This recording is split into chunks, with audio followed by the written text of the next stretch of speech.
Warahmatullahi wabarakatuh. Bertemu lagi bersama saya Lisna. Pagi ini saya bakalan ngebagiin resep buat ngobatin batuk sama flu ya. Ini bisa ngeluarin dahak, pokoknya nyaman banget. Buat yang terkena penyakit asam lambung, GERD, anxiety, ini aman ya. Aku pakai jahe ya, nih jahe merah kalau ada, terus garam sama gula aren ya. Jangan lupa didihin air. Pertama kita masukin jahenya, terus garam sama gulanya, satuin aja biar larut.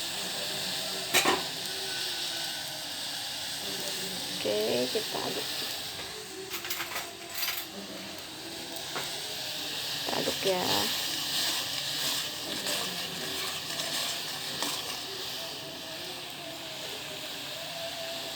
Nah,